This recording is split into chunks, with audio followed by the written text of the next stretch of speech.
हा भारतामध्ये होणारी घुसपैठ, भारतामध्ये होणाऱ्या आतंकवादी कारवाया, भारतावर होणारा हल्ला, या सगळ्या गोष्टीपासनं भारताला वाचवणारा हा विजय आहे.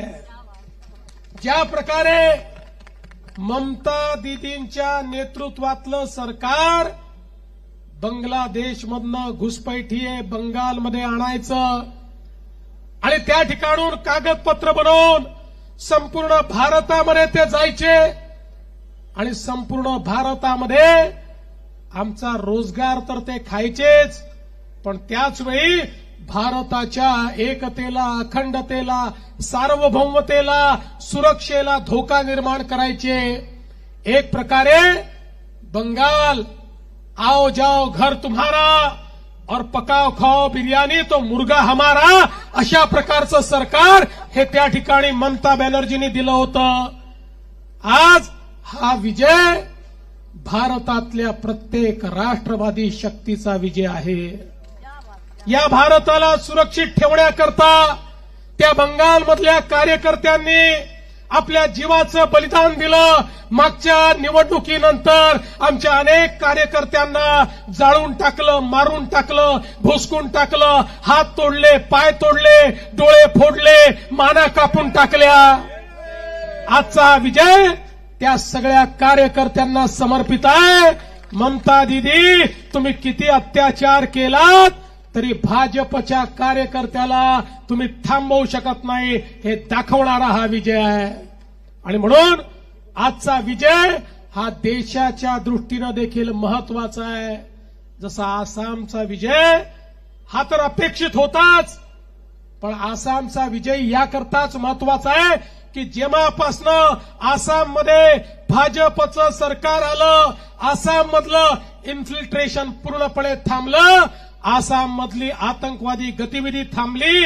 आता आसाम देशाचं ग्रोथ इंजिन म्हणून काम करताय.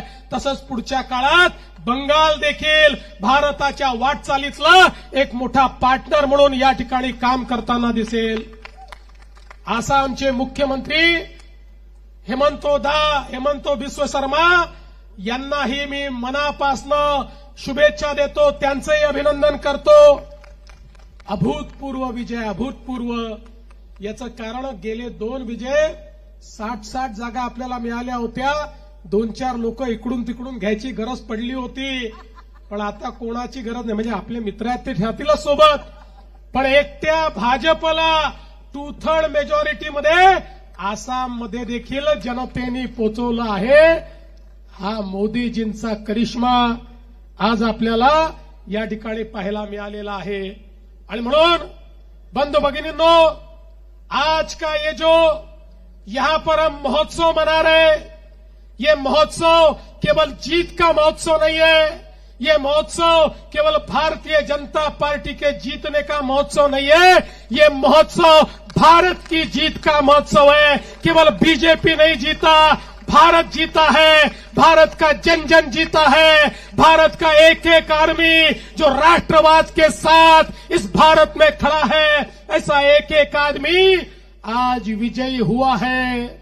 इसलिए इस विजय के लिए मैं हमारे प्रधानमंत्री जी को केवल बधाई नहीं देना चाहता, मैं प्रधानमंत्री जी आपको धन्यवाद देना चाहता हूं. जहां एक और बीजेपी के एक एक कार्यकर्ता को लगता था कि हमारे आद्य पुरुष श्यामा प्रसाद मुखर्जी के बंगाल में हमको सीटें क्यों नहीं मिलती. पिछले चुनाव में हम 77 पर पहुंच गए और इस बार 2/3 मेजॉरिटी पर मोदी जी के नेतृत्व में पहुंचे. मैं मोदी जी को धन्यवाद इसलिए भी दूंगा कि भारत की सुरक्षा के लिए 200 भारत माता की, भारत माता की. ये तो बहुत बड़ा खेला हो बे.